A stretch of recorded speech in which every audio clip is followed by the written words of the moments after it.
이슈의 핵심에 가장 가까이 그리고 쉽게 다가갑니다. 오후에 뉴스 세포를 깨우는 시간, 뉴스 오후 시작합니다.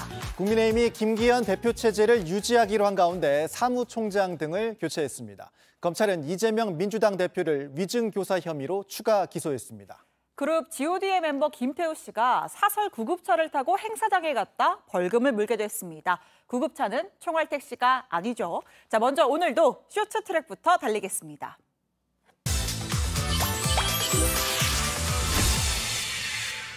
첫 번째 트랙, 가자 점령은 큰 실수입니다. 이스라엘 지상군의 팔레스타인 가자 지구 투입이 임박했습니다. 대피 경고를 받은 가자 주민들은 당나귀 수레까지 동원해서 짐을 싣고 이동 중입니다. 하마스도 아랍 국가의 동참을 촉구하며 결사 항전을 예고했습니다. 양측의 사망자는 4천 명을 넘어섰습니다.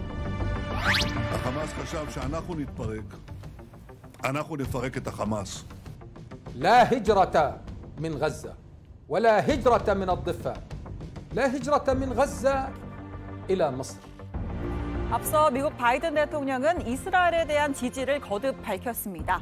하지만 이스라엘이 가자 지구를 재점령하는 건 큰 실수가 될 거라고 했는데요.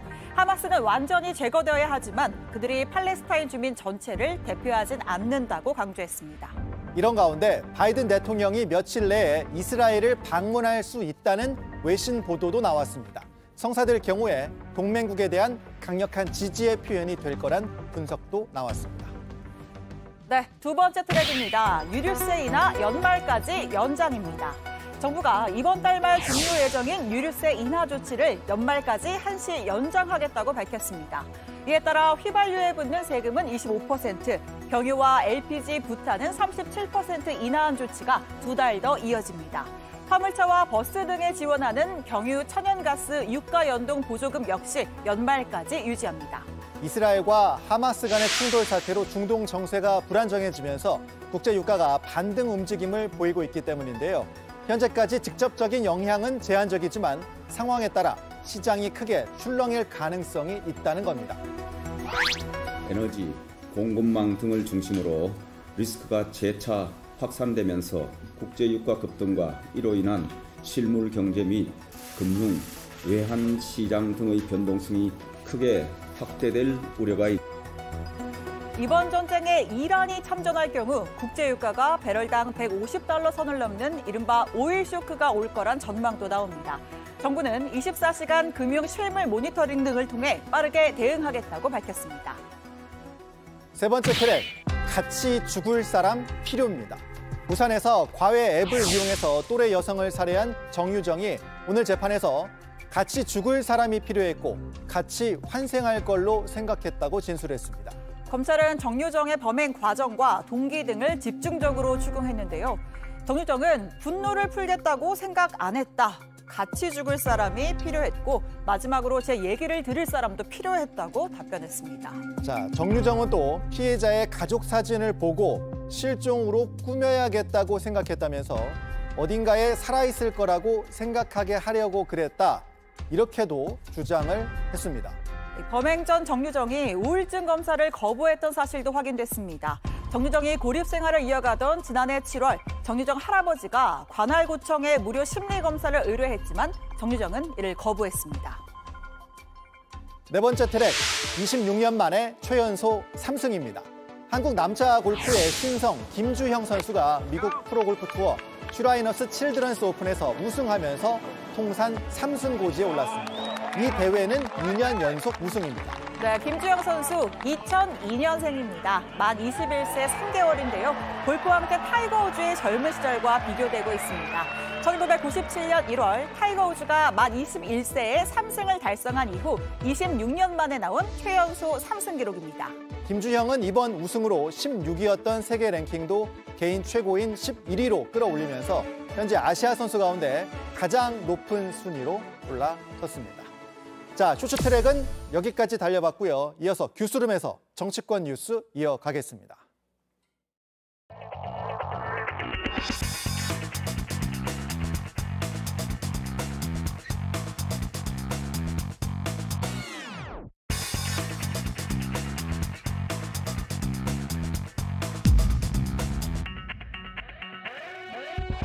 김기현 대표를 중심으로 선거에 나타난 민심을 받들어 변호와 쇄신 방안을 조속히 마련하기로 했습니다.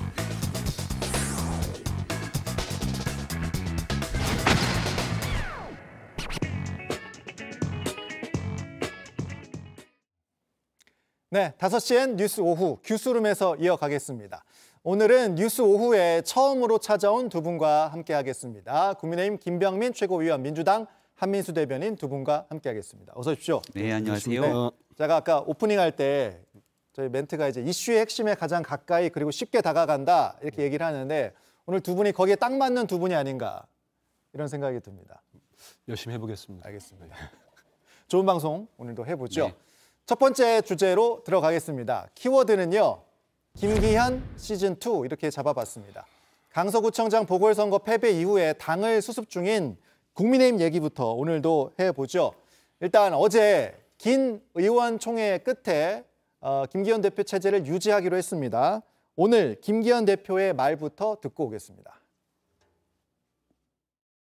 강서구청장 보궐선거 결과는 우리 당이 변해야 한다고 하는 민심의 죽비였습니다. 절박한 위기의식을 바탕으로 당의 체질을 개선하겠습니다.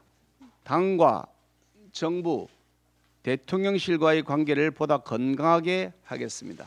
당이 민심을 전달하여 반영하는 주도적 역할을 강화하겠습니다. 일단 김병민 최고께 이제 드릴 수밖에 없죠. 네. 그 김기현 대표가 의원총회 할 때 내년 총선에서 지면은 정계 은퇴로 책임지겠다 뭐 이렇게도 했다고 알려지고 있는데 예. 책임론이 좀 정리가 된 겁니까? 어떻습니까? 어제 의총을 통해서 김기현 대표에 대한 기본적인 신임이 재확인됐다 이렇게 볼 수 있을 것 같습니다. 근데 그 신임에 대한 전제가 분명히 있을 건데요. 예. 당이 제대로 변화하는 모습을 가져야 된다. 쇄신하고 혁신하면서 내년 총선을 승리를 이끌 수 있을 만한 변화의 동력들을 확보할 때 김기현 대표에게 더 큰 힘이 실리게 되겠죠. 예.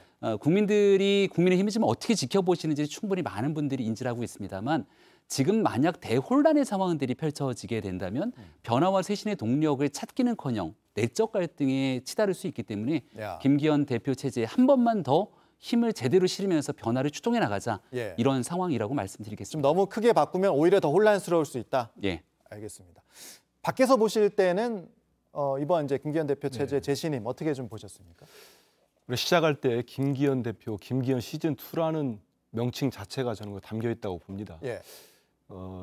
제 개인적으로도 그렇고 우리 당도 그렇고 이번 강서구청장 보궐선거는 정말 민심이 무섭다는 걸 느꼈습니다. 저는 우리 민주당이 잘해서 승리했다고 생각하지 않습니다. 예. 분명히 우리 국민의 승리고 우리 국민들이 지금까지 1년 6개월 된 윤석열 정권의 국정 기조를 바꿔라. 이거를 심판했다고 봅니다. 저런 큰 격차는.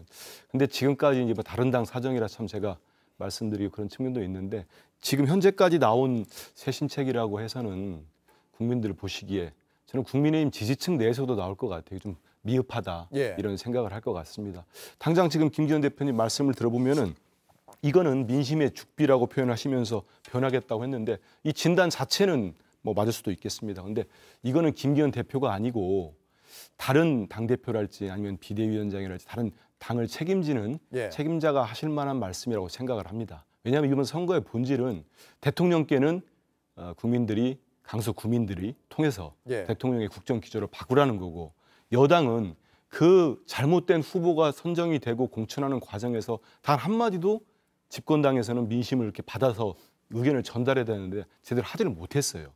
거기에 대한 책임을 지라는 겁니다. 예. 근데 그 책임을 현 지도부가 모두 지지 않고 했다는 거기 때문에 좀 미흡하다는 평가 그리고 저는 이걸로는 막지 못하고 자칫 시간이 가면 갈수록 더 국민의힘이 수렁으로 빠져들 수도 있지 않겠나는 생각이 듭니다. 일단 미흡하다고 평가하셨는데 차차 이제 반박을 해주시면 될 것 같고, 자 일단 임명직 당직자들이 교체가 됐잖아요. 예. 그 상당수 교체가 됐습니다. 뭐 당 사무총장, 정책위의장, 뭐 조직부총장, 또 지명직 최고위원 그리고 수석 대변인까지 그 여의도 연구소장까지 교체가 됐습니다. 화면으로 이제 새로운 인물들이 이제 나오고 있는데 뭐 전체적으로 평가는 일단 김기현 대표 원래 체제보다는 친윤 계파색이 옅어졌다는 그런 평가도 있고 수도권 의원들도 조금 이제 포함이 된 것으로 보이는 상황인데 뭐 이거에 대해서 평가한다기보다도 요거 다음에 그 언론사 카메라에 잡혔던 장면을 가지고 좀 여쭤볼게요. 근데 그 조수진 최고위원 휴대전화 화면이 언론사 카메라에 잡혔잖아요. 그러니까 요 인선 내용을 이제 공유하는 상황이었는데 김성호 여의도 연구원 부원장과 카톡 대화인데 김성호 부원장은 이걸 보고 근데 이제 이 김기현 대표가 쫓겨나겠네 이렇게 우는 표시를 했단 말이에요. 그러니까 이게 뭐 직관적으로는 보면서 저는 잘 이해가 그래서 이게 이제 뭐 내부적으로도 이번 인사가 조금 뭐 맞지 않다고 생각한 것인지 어떤 이유에서 저런 얘기가 나온 게 된 것인지 좀 해석을 좀 부탁드려도 될까요? 네, 저게 아마 오늘 오전 7시로 저 내용들을 확대해서 보니까 찍혀 있더라고요. 예.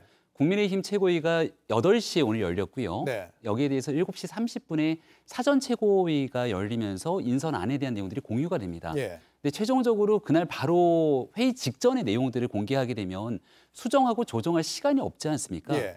통상 이러한 인선의 전날 저녁 정도에 미리 이 텔레그램이나 뭐 카카오톡 등 메신저를 통해서 공유를 해줍니다. 예. 그래서 전날 저녁에 저 내용들에 대한 일부 공유가 왔고요. 하지만 저건 확정된 안이 아니라 최종적으로 회의에 이를 때까지 조정이 가능한 내용들이기 때문에 저도 전날 저녁에 저 메시지를 받고 김기현 대표께 전화를 해서 예. 관련된 내용들에 대한 제 의견들을 이야기를 했습니다. 뭐 저뿐만 아니라 많은 사람들이 의견들을 이야기를 했을 것이기 때문에 김기현 대표도 처음에 만들었던 그 안에 대해서 조정 과정들을 거쳤을 거고 예. 오늘 오전에 최종적인 안이 나왔을 때는 저 텔레그램 메시지에 보이는 내용들과 사무총장 인선이 바뀌게 됐었죠. 그러니까 다 이제 같은데 사무총장이 바뀌어 있던 상황이었죠. 예. 그러니까 사무총장 인선 같은 경우가 저기에 나와 있는 건 이제 박대출 전 정치기장이 나와서 예. 정책적 역량이나 정치인으로서의 품격, 뭐 인물 등에 대해서 좋은 평가를 받는 부분들이 분명히 있습니다만 예.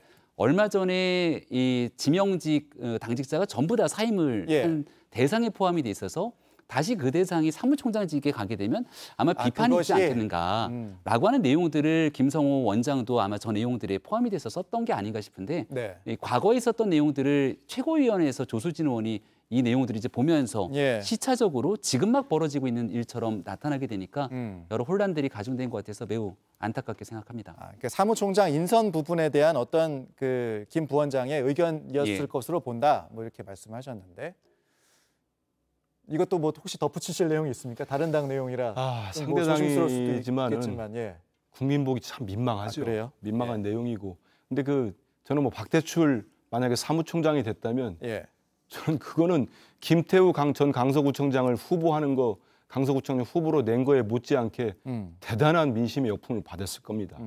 왜냐하면 모두 책임지고 물러났다는 정책위장을 총선을 총괄하는 사무총장이 임명한다. 마지막에 이제 너무 이거 역풍 맞겠다 바꿨는데 그런데 지금 또 사무총장 맡으신 분이 누굽니까? 뭐 개인적인 호불호를 떠나서 이만희 의원도 TK 출신 아닙니까? 예. 경북을 지역구로 두셨습니다. 그러면 지금 수도권의 민심을 몰라서 이렇게 큰 격차로 져서 수도권 민심을 이제 제대로 받아들여서 쇄신을 하겠다. 예. 그런 집권당에서 다시 사무총장을 TK를 시켰습니다. 그러면 이전에는 강원도였어요. TK 시키면 글쎄요. 여기 수도권에 있는 국민의힘 지지층이나 많은 국민들이 이게 쇄신 인사인가? 이런 생각을 할 겁니다. 그리고 총선에서 가장 중요한 역할 중에 또 한 분이 여의도 연구원장이에요. 예. 왜냐하면 여러 가지 조사도 하고 여론조사도 많이 합니다. 예. 근데 그분은 또 누굽니까? 얼마 전에 지난해였습니까? 그 수해 현장 가가지고 사진 잘 나오게 비 좀 더 왔으면 좋겠다. 이런 말씀해가지고 당내에서 문제가 불거져서 예. 당원권 정지 6개월 맞으신 분이에요. 모르겠습니다. 사람이 없어서 그런지는 몰라도 저런 분들을 뭐 제가 개인적으로 미워하는 사람은 없습니다. 하지만 저렇게 내놓고 우리 국민들에게 그다음에 지지층한테 우리 이렇게 참패한 이유로 이게 우리 쇄신책입니다. 그거 지금 낸 거예요. 점수를 얼마나 받을지 모르겠습니다. 이거는 김병민 최고께 네. 한번 드리고 가야 될 것 같은데. 비판적인 기조들을 주셨는데요. 예. 일단은 지역적인 특색만 가지고 이 사람이 전체 내용들을 규정짓는 건 좀 무리수가 있다고 말씀을 드리고 싶고요. 전체 인선 중에 상당수가 수도권 중심의 인선이 됐다라고 하는 점들은 부인하기는 어려울 겁니다.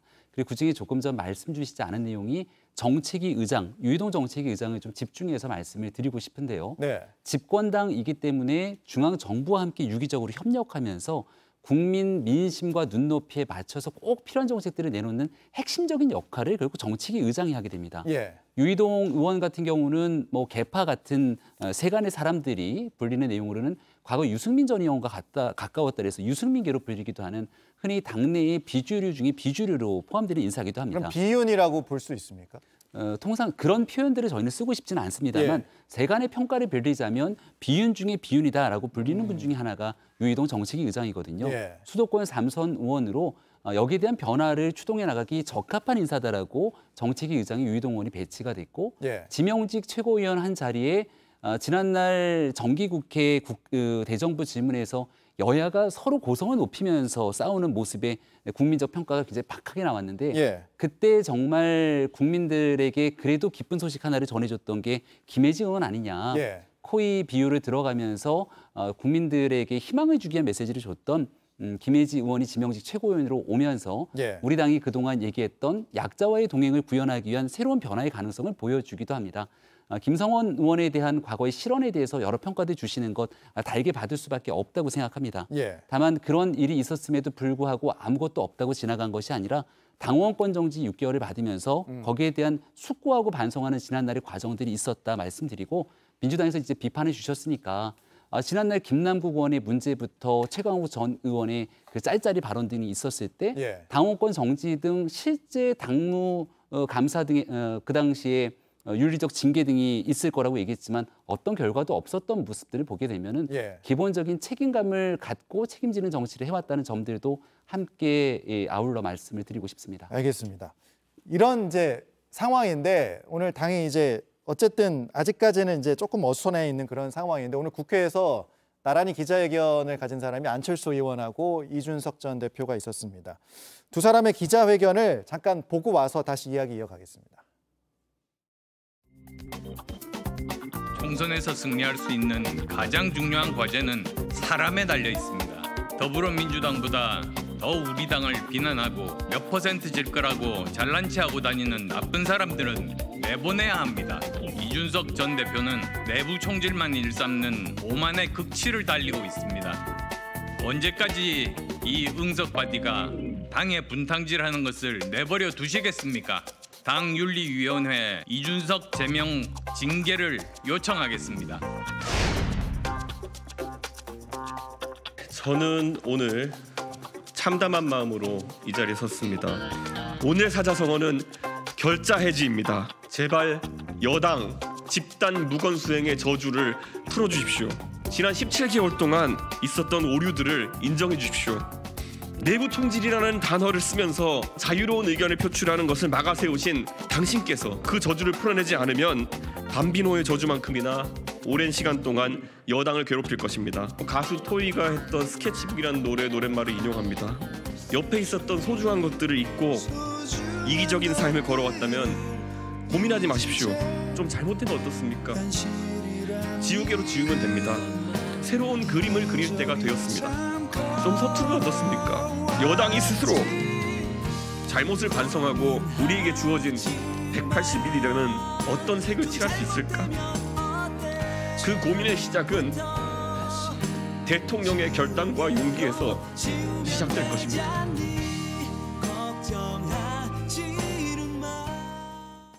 그러니까 이제 시간 순으로 안철수 의원 먼저 했고 이준석 전 대표 나중에 했는데 이제 뭐 제명하자 이런 기자회견이 있었고 방금 이준석 전 대표 보시다시피 뭐 눈물까지 일단 흘렸는데 일단 대통령실이 바뀌지 않으면 안 된다 이런 주장입니다.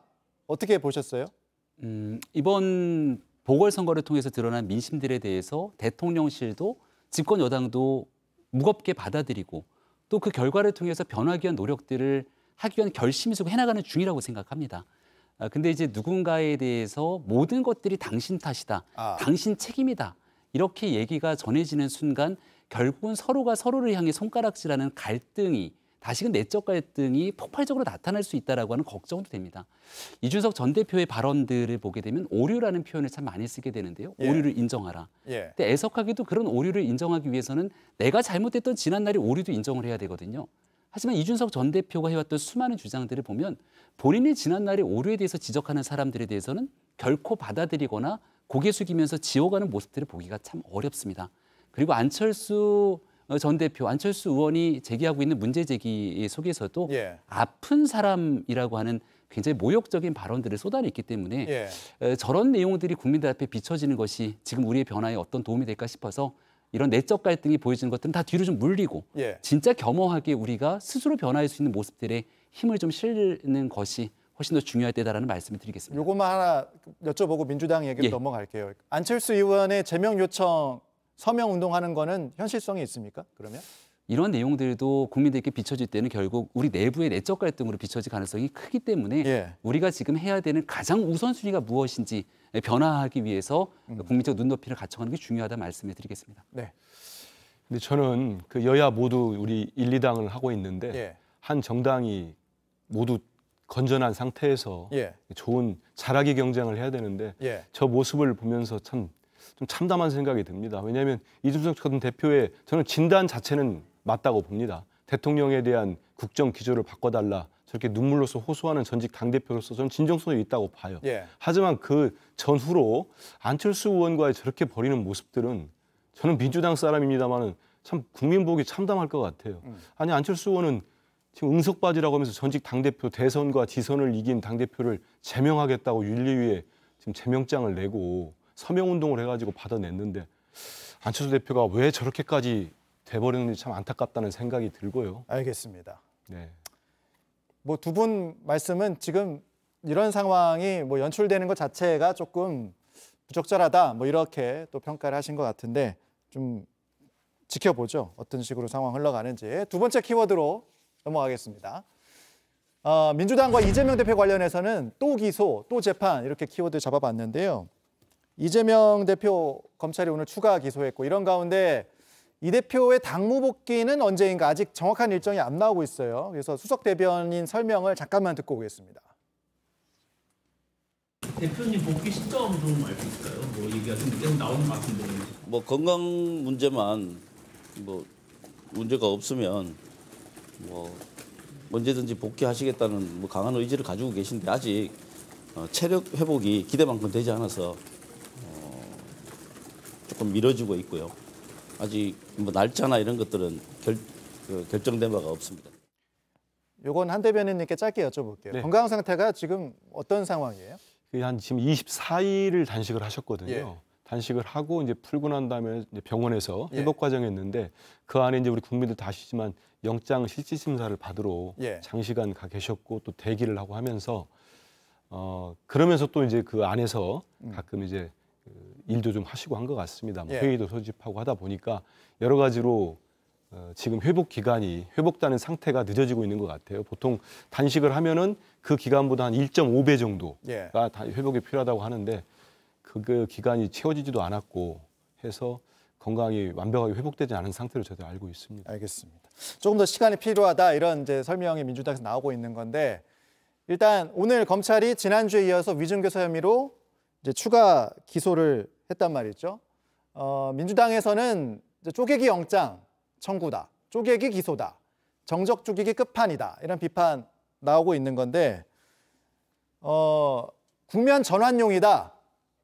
한 대변인도 지금 그렇게 말씀하시는 거죠? 그러니까 이게 너무 공교롭습니다. 그러니까 예전 같은 경우 진짜 대통령 뭐 외교 참사 바이든 날리면 사태 있잖아요. 그럼 그 직후에 민주당사를 헌정사 처음으로 제1야당 당사를 압수수색을 합니다. 여러 가지 또 최상병권이 터져가지고 국민 여론이 안 좋거나 홍범도 장군 역사지옥에서 국민들이 정말 분노하시면은 영장을 청구하거나 아니면 소환 조사를 합니다. 이거를 한 번을 하면 우연이지만 10번이 넘으면은 그건 필연 기획된 거 아니겠습니까? 지금 이번에 기소하는 것도 불과 나흘 전에 백현동 판사가 뭐 했습니까? 직접적 증거가 없다고 영장을 기각한 사건입니다. 근데 꼭 기소를 하는 날이 그 보궐선거 바로 다음 날이죠. 그 이제 국민의힘이 참패를 한 다음 날에 기소를 했고 이번에는 어떻게 되고 있습니까? 지금 여권 전체가 이 쇄신책을 놓고 여러 가지로 내용이 극에 달하고 있는 상황 아니겠습니까? 이런 상황에 또 기소를 합니다. 근데 기소 자체를 검찰보도 하지 마라 이런 얘기는 아닙니다. 근데 많은 국민들이 정치적 의도를 의심하게 되고 지난번 영장 청구할 때는 3가지 혐의를 넣었어요. 위증교사 혐의도 있고 백현동 혐의도 있고 쌍방울 혐의도 있었습니다. 근데 이거를 같이 넣었다가 기각된 이후에는 다 나눕니다. 이러다 보니까 쪼개기 기소 아니냐. 예. 결국은 이재명 대표에 대한 또 다른 괴롭히기, 또 다른 모욕 주기 이런 걸로 의심하는 분들이 많다 이런 말씀 드립니다. 네. 저도 한마디 할까요? 그럼요. 드리려고 했습니다. 네, 예. 제1야당 대표의 구속영장 청구고 160석이 넘는 거대 의석을 갖고 있는 야당이기 때문에 체포 동의안이라고 하는 국회의 문턱을 넘어야 됩니다. 이걸 여러 차례 나눠서 구속영장을 청구할 수 없다는 것은 누구나 다 알 수 있는 얘기일 것이고요. 예. 그래서 여러 가지 내용들이 같이 병합돼서 체포 동의안을 올렸고 그로 인한 구속영장 심사를 받았습니다. 영장은 기각이 됐습니다만 과거에 있었던 김경수 전 지사라든지 조국 전 장관 등 구속영장 기각에도 불구하고 추후 재판을 통해서 유죄 판결이 난 예는 너무나 많이 있죠. 예. 이렇게 실제 구속영장이 기각됐지만 그 많은 내용들을 바탕으로 검찰이 구속영장 기각 이후로 기소를 하지 않게 된다면 정치적인 의미로 체포영장을 국회에 제출한 것 아니냐 이런 논란이 더 커질 수밖에 없는 것 아니겠습니까? 지난날 법원의 영장 실질 심사를 통해서 특히 위증교사 혐의에 대해서는 소명이 되고 있다라고 하는 내용들을 확실히 법원에서도 짚었던 만큼 예. 그 내용들에 대한 기소가 이뤄졌고 정치적인 상황 타이밍을 얘기하게 되는데 사실 국민의힘 입장에서는 내적으로 지금 여러 가지 어려움을 겪고 있기 때문에 이런 문제가 나오더라도 정치적으로 이재명 대표 문제가 있다 이렇게 뉴스를 키우기도 사실은 더 어려운 상황입니다. 그래서 지금 현재 정치적인 상황 타이밍 때문에 지금 검찰이 이재명 대표를 기소했다라고 하는 주장에 대해서는 매우 받아들이기가 어렵다 말씀드립니다.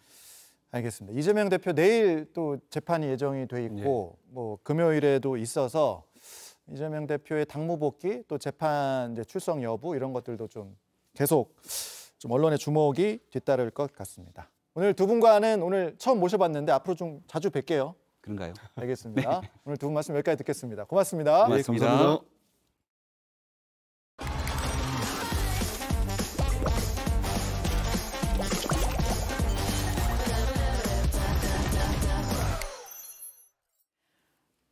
네, 이어서 사회 속 이야기 신의 원룸에서 이어가겠습니다. 오늘은 서혜진 변호사 그리고 진술 분석 전문가 김미영 박사님 모셨습니다. 두 분 안녕하세요. 네, 안녕하세요. 네. 자, 바로 첫 번째 주제로 넘어가 보겠습니다. 첫 번째 주제는 사설 구급차가 총알 택시 이렇게 잡아봤습니다.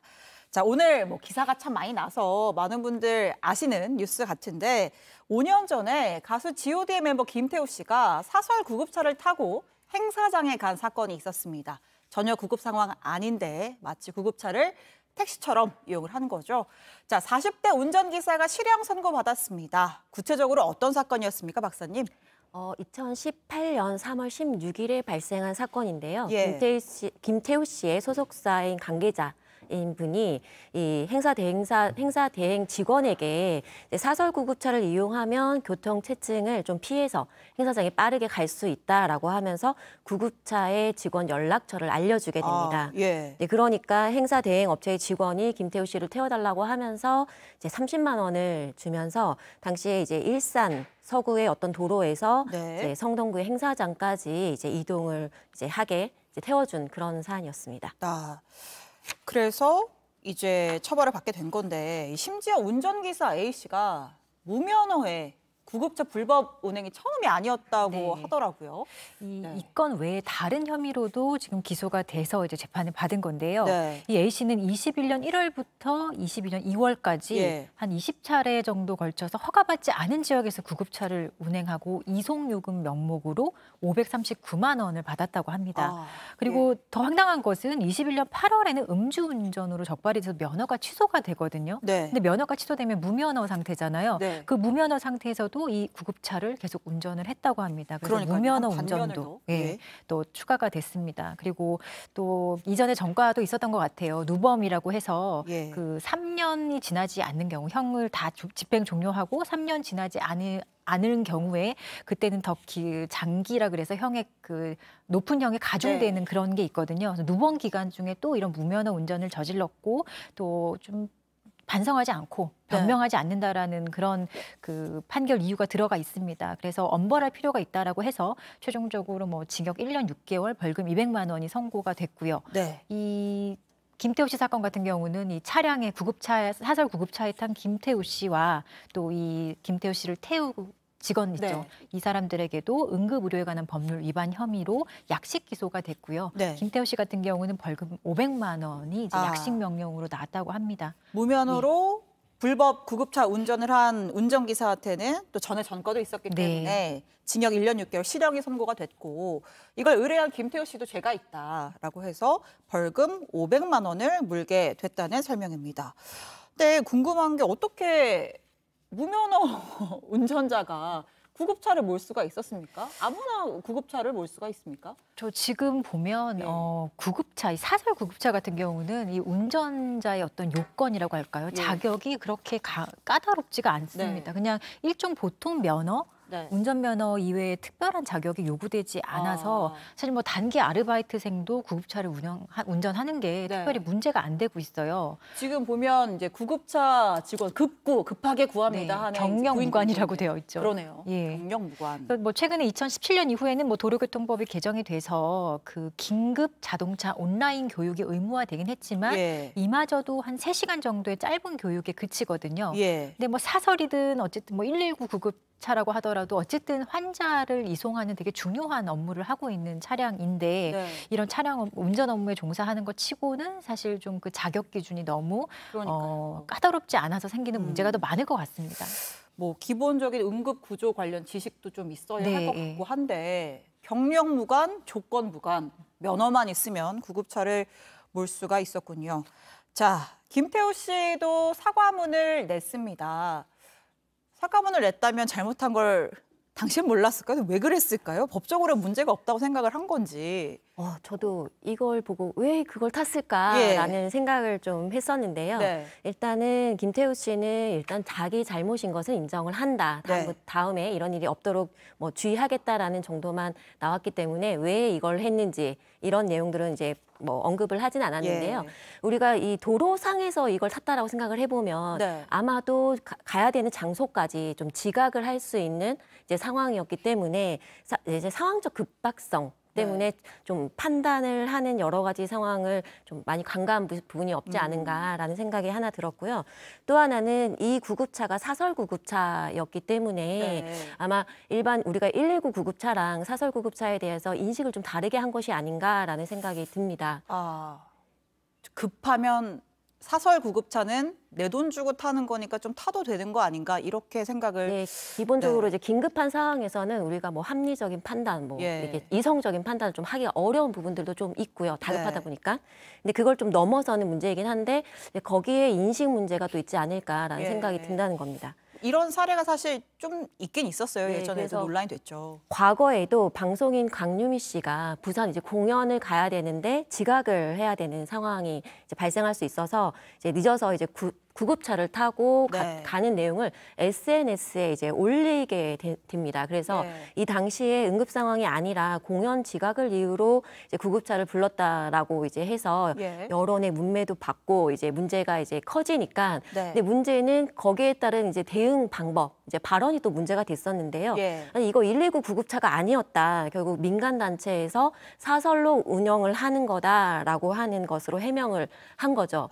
사설인데 뭐가 문제냐. 그렇죠. 사설이니까 우리가 119 구급차는 아니다라는 생각을 한 것 같습니다. 그래서 아마도 이런 류의 인식이 김태우 씨한테 좀 있지 않았을까라는 생각이 드는 거고요. 당시에 김유미 씨의 소속사도 마찬가지로 아니 수능 때도 보면 우리가 학생들도 늦으면 사설 구급차 태워서 많이 보내더라. 근데 약간 뭐가 문제냐? 그래서 우리도 그렇게 했다라는 식의 해명을 해서 더욱 이제 논란이 가중되었습니다. 그렇죠. 변명하지 않고 여지없이 죄송하다라고 했다면 사실 뭐 조금만 욕먹고 넘어갈 수 있었을 텐데 10년 전 일이긴 하지만 그랬던 적이 있었군요. 자, 뭐 법적으로 이제 처벌을 받을 수가 있잖아요. 예전에 이런 일들이 많다 보니까 뭐 법적으로 좀 더 처벌이 강화됐거나 그런 것들이 있나요? 사실 예전에도 응급 의료에 관한 법률에 보면은 이런 식으로 구급차 등을 응급 환자 이송이라든지 정해진 목적 외에 이송하게 했을 때는 반드시 처벌이 되었었어요. 법적으로도 처벌 규정이 명확히 있고. 근데 사람들이 아까 박사님께서 말씀해 주신 것처럼 사설 구급차를 좀 잘못 이해하는 경우가 많았던 거죠. 그냥 돈만 주고 좀 빠르게 이용할 수 있는 것 아니냐라고 좀 잘못 생각했던 그 인식 때문에 이런 법률이 있는지 그리고 처벌 처벌되는 행위인지 몰랐던 그런 게 좀 크지만 실제로는 다 처벌되는 행위이고요. 네. 그리고 지정된 용도가 이렇게 법률에 명확하게 정해져 있거든요. 예. 가장 이제 중요한 게 응급 환자 이송하는 것이고, 네. 그리고 뭐 응급 의료를 위한 혈액이라든지 뭐 진단 검사 대상물 이런 것들을 이송하는 것, 운반 이거 외에는 사실은 법률에 정해진 목적 외에는 이 사설 구급차라도 사실은 이런 방식으로 사용하면 안 되는 겁니다. 이 법률 위반했을 때는 1년 이하의 징역 또는 1천만 원 이하의 벌금에 처해질 수 있습니다. 네, 이름부터가 구급차잖아요. 생명의 위협을 느낄 때 이용할 수 있는 게 구급차인데, 자 여기서 잠깐 저희가 좀 정리를 할게. 지금 이제 119 구급차가 있고 사설 구급차가 있는데 그에 대한 좀 인식 때문에 이런 일이 벌어진 게 아닌가 싶다 이런 분석해 주셨는데 119 구급차와 사설 구급차 정확히 어떤 지점이 좀 다른 겁니까? 일단 다르다라고 생각을 좀 버려야 될 것 같은 생각이 좀 드는데요. 먼저 구급차, 사설이든 119 구급차이든 사용 용도는 응급 환자를 이송한다던가 아니면 그 응급 의료를 위한 혈액, 그런 검사 도구, 그런 장비 또는 이제 응급 의료 종사자들의 운송 목적으로도 사용을 하기 때문에 이 공통적 응급 상황에서 사용을 하는 부분이 있으므로 우리는 반드시 피해줘야 된다. 길을 좀 비켜줘야 된다라는 생각을 해야 될 것 같고요. 차이점이라고 하면 119 구급차의 경우에는 각 지역 소방 소속에서 이제 되어 있기 때문에 이 관할 지역을 벗어날 수가 없다라는 특성이 있습니다. 물론 이제 그 차량의 외형이라던가 뭐 그런 부분들이 이용료라던가 좀 다른 부분들이 있기는 한데요. 그것보다는 우리가 응급 환자를 이송할 때 사실은 서울에서 지방에서 서울로 이송하기가 좀 어렵다라는 부분이죠. 이제 그런 경우에는 이제 사설 구급차를 이용하게 되는데요. 그러니까 비교적 장거리를 좀 이동해야 된다던가 소방 관할이 아닌 상황에서, 그리고 응급이 아닌 상황에서도 우리가 환자의 어떤 치료나 뭐 수술 목적으로 또 병원을 이동하기도 하잖아요. 그렇죠. 거동이 불편한 어르신이라든지. 네, 맞습니다. 그런 경우에 이제 장거리를 이동할 수 있다라는 그런 차이가 있습니다. 알겠습니다. 자, 예전에요. 그런 일들이 있었어요. 그러니까 구급차는 구급차인데 환자를 안 태운 상태에 한마디로 운전기사만 있는 구급차가 사이렌을 켜고 이제 경광등 켜고 달리는 그런 경우가 있었습니다. 그래서 영상을 좀 준비를 했는데요. 고속도로 터널이잖아요. 2차선이고 구급차가 막 경광등 켜고 사이렌 울리면서 가니까 차들이 막 양보를 해줬단 말이에요. 길도 뚫어주고. 자, 그런데 이 양보해준 운전자가 휴게소에 딱 들어가니까 구급차가 저렇게 떡하니 주차를 하고 있던 거죠. 양보 빨리 가라고 해줬더니 휴게소에. 자, 다음 영상도 좀 준비를 했는데요. 역시 사이렌 켜고 달려와서 길을 비켜줬단 말이죠. 우리나라 시민의식 대단하지 않습니까? 자, 그런데 저렇게 중앙선을 이렇게 가로질러서 달려갔던 구급차가 카페 앞에 주차가 되어 있는 거예요. 알고 보니까 7분간 머물러서 커피를 사가지고 운전자가 나오더란 말이죠. 양보해준 사람 입장에서는 진짜 좋은 마음으로 양보를 했는데 얼마나 사실 화가 났겠습니까? 저런 경우에, 그러니까 환자가 없는데 경광등 켜고 사이렌 켜고 달린 경우 이것도 처벌할 수 있을까요? 네, 이것도 도로교통법상의 구급차를 긴급한 용도로 운행하지 않을 때는 저런 방식으로 경광등 켜거나 사이렌 울리면 안 되거든요. 그런데 결국에는 뭐 커피를 마시기 위한 목적이었다면은 긴급하지 않은 상황이 너무 명확한 거죠. 그리고 만약에 이제 저 차량 안에 뭐 다른 누군가 타고 있었거나 이런 것들이 확인이 된다면 그거는 사실 목적 외에 이용이 될 수도 있기 때문에 아까 말씀드린 응급의료에 관한 법률에 따라서 처벌받을 수도 있습니다. 역시나 처벌이 가능하다. 제가 지금 저희 뭐 댓글 주신 분들 보고 있는데 댓글에 저런 일 자꾸 벌어지면 누가 구급차 보고 양보해 주겠냐, 부작용이 커진다. 네, 이런 지적 저희 좀 참고할 만한 것 같습니다. 자, 두 번째 주제로 넘어가 보겠습니다. 이번에는 좀 해외, 미국으로 가볼까 하는데요. 제목이 6살 소년마저 이렇게 잡았습니다. 굉장히 안타깝고 화가 나는 사건이 있어서 오늘 좀 특별히 이야기를 해보려고 합니다. 미국 일리노이 주에서요, 6살 아이가 흉기에 무차별적으로 찔려 사망하는 사건이 발생했습니다. 엄마와 함께 있던 가장 안전해야 할 집안에서 지금 이제 숨진 소년의 사진이 나가고 있는데요. 어떤 일입니까, 변호사님? 네, 지난 10월 14일에 그 시카고 인근 시외 주택가에서 일어난 사건인데요. 그 71세의 남성 집주인이 이 아이와 이제 아이 엄마가 사는 아이와 아이 엄마가 그 소유하는 부동산의 세입자였던 것 같아요. 그런데 갑자기 문을 두드리더니 네. 어머니를 보고서는 무슬림은 죽어야 돼 이렇게 외치면서 어머니의 목을 조르고 이제 흉기로 공격을 합니다. 네. 이 과정에서 어머니는 화장실로 대피를 해서 119에 911이겠죠. 911 신고를 예, 하고 예. 그 이제 경찰이라든지 구급이 도착을 하는데요. 근데 그 과정에서 어머니가 나와 봤더니 아이가 이미 칼에 찔려서 숨져 있는 것을 발견을 합니다. 네. 이 상황에서 사실은 어머니는 살아남았지만 6살 먹은 이 남자 아이는 그 칼에 26번이나 찔렸다고 해요. 예. 이런 상황에서 이제 사망을 했던 좀 안타까운 사건입니다. 집주인이 세입자 가족을 찾아와서 어머니를 목을 조르고 흉기로 협박하고 6살 아들을 살해한 왜 갑자기 찾아와서 뭐 무슬림은 죽어야 돼 이런 얘기를 한 건가요? 중동 관련 뉴스 지금 그 이스라엘과 하마스 간의 분쟁 그런 뉴스를 보고서는 예. 뭔가 화가 났다. 네. 그리고 그래서 이게 무슬림에 대한 어떤 혐오나 아니면은 편견 이런 것들이 작용해서 아마 이런 범행을 직접적으로 하기 전에 무슬림은 죽어야 된다고 했던 얘기 이게 되게 좀 직접적인 것 같은데요. 네. 이런 것들이 원인이 되었다고 하고 실제 저 가해자 같은 경우는 경찰이 도착했을 때도 뭐 도망가거나 그렇지 않고 현장에 앉아서 있었다고 합니다. 저 이 부분을 좀 주목해 보고 싶은데 보통 저런 흉악한 범죄를 저지르고 나서 도망가지 않고 집에 있었다라고 하는 건 자기 범행이 어떻게 보면 뭐 당당했다 이런 뜻일까요? 어떻게 그 행동을 해석해야 할까요? 행동 자체만 보고 여러 가지 해석이 가능할 수 있을 것 같은데요. 첫 번째는 이미 범행을 이렇게 이제 공공연하게 저질러 놨기 때문에 도망가도 소용이 없다라는 생각을 했을 수도 있을 것 같고요. 예. 또 다른 지금 말씀하신 것처럼 그 외쳤던 그 내용을 들어보면 무슬림은 죽어야 된다라는 말을 하고 있잖아요. 그런 것들을 보면 아마도 자신의 행위에 대해서 정당화하지 않았을까라는 생각이 듭니다. 다시 말하면 그 피해자들의 어떤 피해자들이 증오 범죄의 한 형태인데요. 네. 일종의 침입자라고 생각하고 자신은 그 침입으로부터 사회 혹은 우리 지역 사회 가족들을 좀 보호해야 되는 일종의 파수꾼 혹은 이 무슬림이라는 그 집단 자체가 어떤 사회 악이다라고 생각을 해서 자기가 그런 파수꾼의 노릇을 한다던가 그것들을 다 악을 처단해야 된다라는 생각 때문에 그런 범행을 저질렀을 가능성도 이제 있어 보입니다. 어떤 왜곡된 편견 같은 것을 가지고 범행을 저질렀을 가능성이 커 보입니다. 자, 이번 사건을 두고 민간인 그것도 6살 날 소년이 살해된 사건을 두고 바이든 대통령도 용납할 수 없다라고 했고요. 이 죽은 소년의 가족들, 이웃들도 우리 같은 민간인들 범죄자가 아니다 이렇게 호소를 했습니다. 들어보고 오겠습니다. My American fellows, my American brothers, to understand what we are suffering. We are presenting peace. We will do nothing because we are peaceful people. We are educated people. We are not criminals.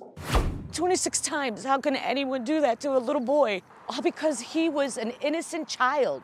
He was Muslim. That's what happened. He was Muslim, and this is what they did. This is what this monster did. 자, 무슬림이어서 죽였다. 증오 범죄인데 이 증오 범죄라는 게 정확히 어떤 건지 어떤 동기에서 벌어지고 또 어떤 유형이 있습니까? 증오 범죄는 인종이라던가 아니면 성별, 그 종교, 사상 등 자신과 이제 다른 집단의 특정 집단에 대해서 편견이 동기가 되어서 저지르는 이제 범죄 행위를 이제 말하는데요. 이 증오 범죄 유형에는 여러 가지 유형으로 나눌 수 있는데 스릴 추구형, 다시 말하면 이제 사회적 힘의 불균형에 의해서 스릴을 즐기기 위해서 이제 그런 범행을 저지르는 본인은 강자고 대상은 약자라고 그렇죠. 생각하는 건가요? 약자에 대해서 그 편견을 갖고 이제 익명성, 낮은 죄책감을 보이면서 그 스릴을 지금 재미, 괴롭히는 그런 그 형태가 하나 있고요. 방어형 이제 증오 범죄라고 해서 아까 말씀드린 것처럼 일단 지역사회 내에 존재하는 소수 집단에 대해서 일종의 위협이다라고 생각을 하는 겁니다. 예를 들어서 우리나라에 들어온 중국인이나 아니면 그 이주 노동자들의 경우에 우리의 일자리를 위협하는 사람들이다라고 해서 방어적으로 그들을 이제 뭔가 위협적인 행위를 이제 가하는 그런 예시가 될 수 있을 거고요. 의무감형이 또 있는데 이거는 그 범위 앞에서 말하는 방어형을 넘어서서 이제 사회 악으로 이제 특정 집단을 이제 그 어떤 정의를 내리고 거기에 대해서 자신이 처단을 하는 것을 좀 자신의 의무라고 생각을 하는 형태가 있습니다. 마지막으로 이제 복수형이 있는데요. 과거에 우리나라에서도 이제 이런 유형이 이제 되게 드물긴 한데 이제 이런 형태입니다. 중국에 자기 동생이 있었는데 그 동생이 중국인으로부터 인종차별을 당하니까 한국에 있던 형이 그 중국인들을 대상으로 무차별적으로 좀 공격 행위를 했던 그런 사례의 복수형이 있다라고 할 수 있는데요. 그러니까 이런 식으로 특정 개인의 문제와는 별개의 사안인 건데 그 집단 자체에 대한 편견을 갖고 이제 어떤 범죄 행위를 저지르는 그런 형태라고 볼 수 있습니다. 그러니까요. 어떤 그 집단을 평범한 개인과 동일시해서. 네네. 네. 변호사님, 미국 같은 경우에는 뭐 이런 증오범죄 같은 경우는 처벌도 더 강하게 하죠. 네, 우리는 사실 증오범죄에 대해서 전혀 어떤 연구라든지 규정이 전혀 없어요. 그런데 미국 같은 경우는 68년 이래로 증오범죄를 다루고 있고요. 그리고 지금은 점점 더 그 범위를 넓혀가는 과정에 있습니다. 그리고 증오범죄가 일어나기 전 단계가 이제 증오 표현, 혐오 표현이라는 헤이트 스피치 단계인데 그 단계에 있어서도 지금 많은 제재를 가하고 있는 상황이거든요. 그러니까 예를 들어 극우주의적인 어떤 발언이라든지 표현물에 대한 SNS를 차단한다거나 이런 방식인데 사실 표현의 자유를 굉장히 중요시하는 미국에서도 이런 어떤 증오 범죄나 증오 표현까지도 규제를 하고 있다는 것은 우리도 좀 많이 이 부분에 대해서 좀 형사 정책적으로 고민할 필요가 있을 것 같습니다. 맞습니다. 자, 이렇게 민간인 특히 어린 소년을 대상으로 한 이러한 무차별적인 범죄에 좀 저희가 경각심을 가져야 될 것 같습니다. 자, 오늘 두 분 말씀은 여기까지 듣겠습니다. 고맙습니다. 네, 고맙습니다.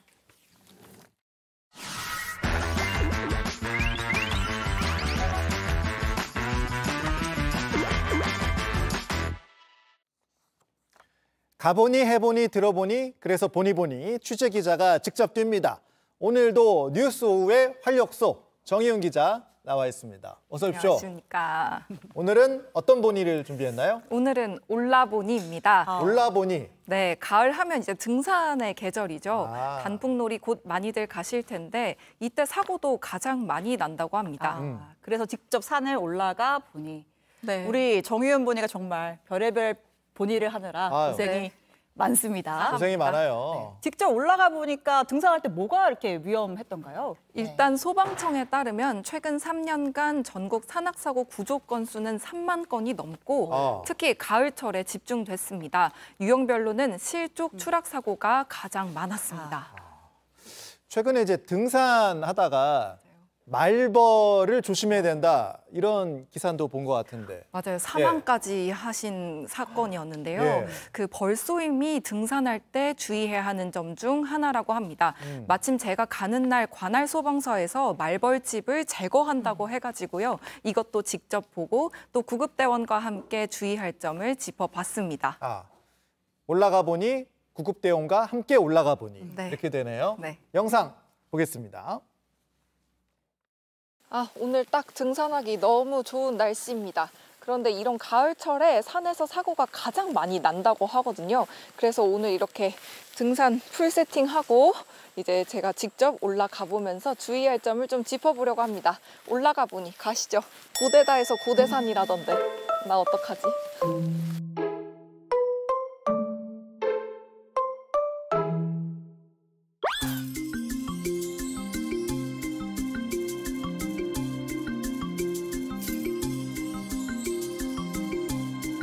마침 이 산에 벌집이 있다고, 말벌집이 있다고 소방서에 이제 신고가 들어가서 소방대원분들이 오늘 마침 그 제거하는 작업을 좀 한다고 하시거든요. 말벌 무서운데. 반장님!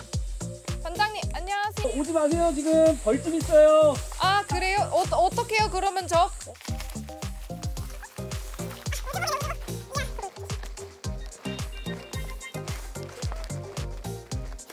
우주복이네, 우주복.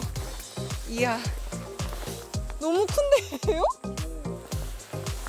이게 근데 이렇게 동성로랑 지금 가까운데 이게 그럼 말벌들이 진짜 나와서 등산객들을 막 쏠 수도 있고 하잖아요? 그렇죠. 벌들은 어두운 계통의 복장이나 그다음에 짙은 향수, 화장품 냄새를 자극할 수 있기 때문에 등산하실 때는 주의하셔서 오셔야겠습니다. 완전 짙은 모자에 저렇게 스프레이를 안에 뿌리면은 벌들이 안에서 죽는 건가요, 그러면?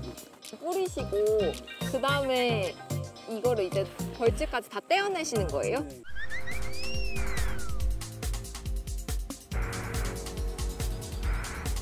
지금 정상적인 길로 가고 있는 것 같기는 한데 보니까 이런 거 지름길 아니에요? 일로 가면 안 돼요? 여기 길 사람들 밟은 정본이 일로 가시면 안 돼요. 네, 산에 이런 소로길이 많은데 이게 길이 보이다가도 중간중간에 이제 끊기거나 아니면 절벽으로 이어지는 경우가 많거든요.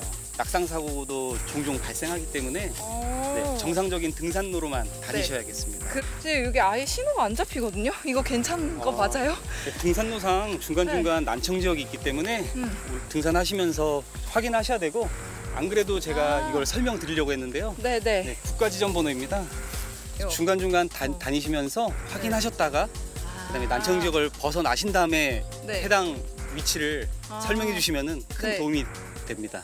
여기 좀 앉아서 쉴게요. 마침 돌이 있어서. 여기 앉으면 안 돼요. 왜요? 왜? 가을철에는 뱀이 활동을 많이 하기 때문에 아무데나 앉으시면 큰일 날 수 있어요. 나 깜짝 놀랐어 진짜.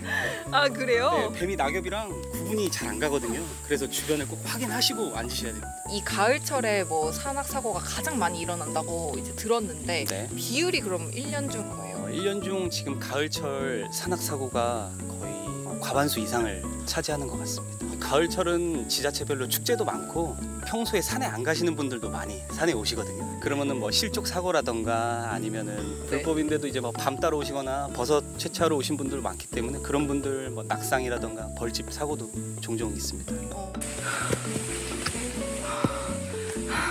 나한테 완등하라고 시킨 PD님 잊지 않을 거예요.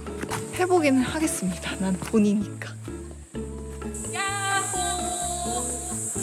야호를 외치면 여기가 완등한 곳으로.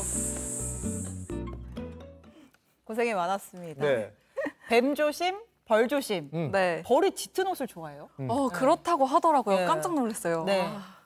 저 차림으로 갔으면 이제 큰일 날 뻔했는데. 그러니까 잘 모르고 이제 검은색 모자에 검은색 바람막이 입고 갔는데 말벌이 짙은 색의 공격성을 보인다고 하더라고요. 그래서 모자는 이제 얼른 벗었는데 바람막이는 벗으면 추우니까 얼른 포기하고 내려간 겁니다. 너무 핑계 같았나요? 야호는 외치고 내려왔어요. 야호 보니까. 외쳤어요. 자, 그런데 보면 그 샛길도 생각보다 사람들이 많이 가는 그런 경우가 있는 거잖아요. 호기심에 가는 분들도 있을 테고 특히 가을철에는 맛있는 임산물이 많잖아요. 뭐 밤도 있고 뭐 송이버섯 같은 건 허가 없이 채취하는 것 자체가 불법이지만 보통 이런 임산물이 사람들이 잘 안 가는 곳에 있어서 정식 등산로가 아닌 곳으로 가다가 낭떠러지로 떨어지는 등 실족 가능성이 매우 높다고 합니다. 자, 이 정식 등산로 같은 경우에는 뭐 입구에 지도 같은 거 확인하면 되는 거예요? 네, 맞습니다. 이제 그 각 지자체나 관광처에서 정식적으로 발행한 지도를 확인해야 하고요. 이런 입구에 나온 표지판도 좋고 이건 비교적 간단하게 나와 있으니까 이제 더 자세하게 보시려면 공식 홈페이지를 확인하시는 게 좋다고 합니다. 저는 이제 잘 알려진 산으로 많이 갔다 보니까 블로그를 많이 참고했는데 원래는 그러면 안 된다고 합니다. 정식 이제 안내를 좀 확인하시는 게 좋겠다 이런 생각이 들고요. 가을철 뭐 단풍놀이 즐기러 갔다가 사고가 나면 안 되잖아요. 모두 안전에 꼭 유의해 주시면 좋겠습니다. 등산 올라보니 오늘도 잘 들었습니다. 감사합니다.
네, 뉴스 마지막 코너입니다. 오늘 온라인에서 가장 핫한 키워드 소개하는 코너죠. 네, 오키도키 민키영 전민기 팀장과 함께하겠습니다. 어서 오십시오. 네, 반갑습니다. 전민기입니다. 쌀쌀해요. 감기 조심하십시오. 갑자기 이렇게 추워졌어요. 네. 맞아요. 자, 첫 번째 키워드 바로 갈까요? 네, 첫 번째 키워드 의자 등받이입니다. 예. 네. 등받이도 몇 개 얼마 없는데 이거를. 저희 넘어가요. 자, 연관어 좀 볼게요. 예. 봤더니 뭐 자세, 디스크, 스트레칭 뭐 이런 단어들이 보이네요. 네. 네. 이게 우리가 앉은 의자 등받이가 네. 얕아갖고 이거 참 힘든데 허리 꼿꼿이 세야 되는데 뭐 비행기, 버스, 기차 이런 데서도 사실 의자가 네. 좀 불편하잖아요. 우리가 오래 가야 되니까. 맞아요. 예. 그리고 이제 이거를 앞사람과 뒷사람 약간 신경전이 있거든요. 싸움도 많이 일어납니다. 맞아요. 그래서 어제 커뮤니티에 올라온 고속버스 관련 영상 때문에 지금 아주 뜨겁습니다. 그래서 영상을 보면은 한 여성 승객이 자기 의자를 젖힐 수 있을 만큼 진짜 뒤로 이렇게 힘껏 젖혀놨어요. 예. 그럼 이거 어떻게 되겠어요? 뒷사람 굉장히 불편하겠죠. 그렇죠. 좁아지잖아요. 맞아요. 그래서 이제 주변 승객들이 항의를 했는데 네. 굉장히 말싸움으로 크게 번졌습니다. 네, 어떤 상황인지 저희가 준비를 해봤어요. 보시죠. 안현무이는 다른 사람한테 피해가 좀 되니까 양해 좀 구하잖아요. 그렇죠. 자유라는 게 남한테 피해를 주지 않는 선에서 자유를 누리는 게 맞잖아요. 인사인 거잖아요. 제가 꼭 그걸 들어야 되나요? 자리를 옮겨드릴까요? 뒤로? 많이 불편하신 것 같은데. 아니 뒷사람이 불편한 거죠. 침대야? 안방이야? 아니 그렇게 불편하면 차를 끌고 가세요. 아니 애초에 이렇게 만들어진 걸 어쩌라고. 어이 젊은이 조용조용히 잘한 거 없어.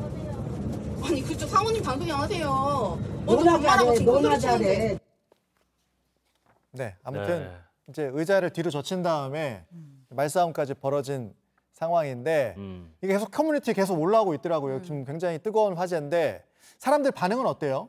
당연히 나쁘겠죠. 예. 네, 뒷분이 거의 이렇게 움직이지 네. 못할 정도로 확 제꼈거든요. 그래서 부정적인 반응이 많았습니다. 그 조용히 신발 벗고 발 앞자리에 올려야 정신을 차리지. 그리고 뒤에서 계속 의자를 발로 차버리면 된다 이런 반응도 있었고요. 또 뒤로 완전히 젖히지 못하도록 만들면 된다도 있었거든요. 그러니까 네. 의자를 아예 너무 이렇게 끝까지 제쳐지지 말게 만들자 아예 이런 의자를 의견도 고정시키자 있더라고요. 뭐 네. 이런 아이디어도 있는 거고요. 맞습니다. 좀 편하게 가라고 사실 좀 젖힐 수 있게 한 건데 서로 배려가 필요한 거 아니겠습니까? 너무 젖히면은 뒷사람이랑 눈이 마주쳐요. 예. 맞아요. 예. 그래서 이제 앞좌석과 뒷좌석 사이 간격에 대한 좀 기준이 있나 궁금하더라고요. 네. 그래서 찾아봤더니 자동차 및 자동차 부품의 성능과 기준에 관한 규칙을 보면요. 네. 승합차, 화물, 특수 자동차의 경우는 앞좌석 등받이 뒷면과 뒷좌석 등받이 앞면 간의 거리가 65cm 이상이어야 하더라고요. 예. 규정이 있구나. 예. 예. 근데 등받이 각도에 관해서는 따로 정해져 있지 않다 보니까 간격만 있는 거지. 뭐 얼마나 젖힐 수 있는지 이런 네. 규정은 없는 거죠. 그러니까 계속 이런 분쟁이 좀 나고 있는 것 같습니다. 네. 근데 뭐 이렇게 너무 뒤로 젖히면 심하긴 하지만 사실 또 뒤로 살짝 넘어가는 게 네. 그걸 또 쓰라고 만들어 놨으니까 맞아요. 좀 써야 되는 거 아닌가 이런 생각도 좀 들긴 들잖아요. 그럼요. 그래서 사람들이 고민을 좀 많이 하긴 예. 하더라고요. 왜냐하면 커뮤니티 글 보니까 등받이에 대한 의견이 많이 올라와요. 예. 그래서 최대로 뒤로 하는 게 매너 없다. 네. 그리고 등받이 젖힐 때 좀 미리 양해를 구해야 되나 뭐 이런 고민들. 예. 그러니까 사실은 서로 배려해야 되는 거고 그러니까요. 뒷분한테 양해 구하고 네. 어느 정도 사실은 본인도 알아요. 야, 그렇죠. 이건 좀 너무하다. 그렇게까지는 가지 않아야 될 것 같습니다. 맞습니다. 배려가 키워드인 것 같습니다. 네. 자, 두 번째 갈까요? 네, 두 번째 키워드는 유기견입니다. 예. 강아지, 입양, 뭐 구조 이런 단어들이 눈에 띕니다. 사지 말고 입양하자. 유기견 뭐 입양 관련 이야기예요. 예. 맞습니다. 반려동물 컨텐츠 유튜버가 낚시 여행을 떠났어요. 네. 갔다가 만난 강아지를 입양한 사연이 전해집니다. 그래요? 그래서 영상을 보면 차량 뒤로 강아지, 요거는 이제 그 전에 네. 유기견을 강아지를 처음 만나는 장면이네요. 이렇게 좀 약간 사랑을 줬죠. 네. 근데 차량이 이제 떠나는데 네. 강아지가 계속 쫓아와요. 네, 이게 어떻게 된 거냐면 낚시 중이었는데 강아지가 옆에 와서 몇 시간 동안 사실은 안 갔대요. 예. 처음엔 동네 강아지인가 했는데 자세히 보니까 유기견 같았다는 거죠. 그래서 집에 돌진한 아기랑 리트리버를 키우고 있기 때문에 어쩔 수 없어 출발했는데 이제 몇백 미터나 저기 따라왔고 계속 쫓아오니까 안타까워서 입양을 했다고 합니다. 결국 이제 저 유기견을 데려온 네. 그런 모습인데 아까 보면 정말 날 좀 데려가요 이러면서 막 절박하게 강아지가 뛰는 듯한 그런 모습. 네. 안타까워요. 네, 너무 좀 슬플 정도로 예. 처절하게 뛰던데 이제 사실은 이게 유기하면은 안 되죠. 처벌받잖아요. 너무 많아요. 예. 그게 처벌 대상입니다. 그래서 동물 유기하면 벌금이 300만 원 이하, 사나운 동물 유기하면은 형량이 더 높아집니다. 그래요? 2년 이하 징역, 2천만 원 이하 벌금 형을 받을 수 있거든요. 다른 사람들한테 위협적일 수 있기 때문이어서 사실은 유기견 불쌍하다라는 말하기 전에 절대 유기하면 안 될 것 같아요. 맞아요. 네. 맞습니다. 근데 계속 통계가 좀 맞아요. 숫자가 많은 거잖아요. 네. 그 작년 1년간 우리나라에 발생한 유기동물 봤더니 11만 마리가 이렇게 많아요? 그래서 유기동물 구조되더라도 10마리 중 4마리가 넘게 이제 죽습니다. 안락사라든지 이제 자연사가 포함된 그런 수치인데요. 처벌도 중요하지만 제대로 된 준비 없이 동물을 키우는 게 문제인 것 같습니다. 네. 알겠습니다. 마지막 키워드로 가죠. 자, 수송기입니다. 네. 네, 요즘 안타깝게도 뭐 전쟁이 터졌죠. 예. 그래서 하마스, 이스라엘 이런 단어 보이고요. 외교부, 곤군, 일본인 이런 키워드가 보입니다. 이게 그러니까 우리 국민들 그 수송기로 태워오는 작전 중에 이스라엘에서 데려올 때 그때 일본 국민들도 같이 태워왔다. 그 얘기인 거죠? 네, 화제가 됐죠. 예. 맞습니다. 사람들이 이제 많이 내리는 이제 영상을 좀 보여드릴 텐데 우리 군 수송기가 이스라엘 교민 수송 긴급 임무 작전을 수행했죠. 예. 이스라엘 현지 시간 13일 오후에 도착한 다음에 3시간 만에 다시 출발을 했어요. 예. 그리고 이틀 전 14일에 무사히 성남 서울공항에 도착을 했습니다. 여기 한국인이 163명, 그리고 일본인과 그들의 이제 외국 국적 배우자 등 51명, 그리고 싱가포르인도 6명이 함께 탑승해서 돌아왔습니다. 네. 네. 이게 어떻게 된 거냐면은 군 수송기 좌석이 총 230석이었대요. 네. 근데 우리 국민들을 태우고도 좌석이 남으니까 인도적인 차원에서 먼저 제안을 해서 일본 국민들도 함께 태워가지고 온 겁니다. 네. 얼마나 고마웠겠습니까? 그러니까요. 네. 그래서 아리가또 아니고 네. 한글로 고맙다 이렇게 막 글들을 올린다면서요? 맞아요. 그 일본인을 이스라엘로부터 이제 한 그 글을 볼 텐데 네. 퇴피, 이게 대피를 잘못 쓴 건데 네. 어쨌든 시켜준 한국 군에게 감사합니다. 퇴피가 대피인데 잘못 써놓은 거예요. 네. 그래서 이제 태극기까지 올리면서 한국 군에게 감사드린다. 한국과 일본은 친구입니다. 힘들게 번역기까지 돌리면서 뭐 아까 보신 대로 문장 실수도 있었지만 네. 그 고마운 마음은 충분히 전달이 되는 것 같아요. 그 일본 외무상도 한국 정부로부터 지원받은 점에 대해서 고맙다 이렇게 이야기를 했습니다. 네. 그렇죠. 정부 입장에서도 고맙겠죠. 네. 이런 거 보면 좀 우리가 잘한 건 잘한 거니까 이런 그럼요. 거는 우리가 충분히 칭찬을 하고 우리의 국격이 좀 올라간 좀 약간 그런 느낌을 좀 네. 받아도 되지 않을까 맞습니다. 그런 생각이 듭니다. 맞습니다. 오늘의 키워드는 여기까지 살펴보도록 하죠. 고맙습니다. 감사합니다. 네, 뉴스오후 오늘 준비한 내용은 여기까지입니다. 네, 아침 저녁으로 기온이 뚝뚝 떨어지고 있어서요. 건강 유의하시고요. 저희는 내일 다시 찾아뵙겠습니다. 고맙습니다.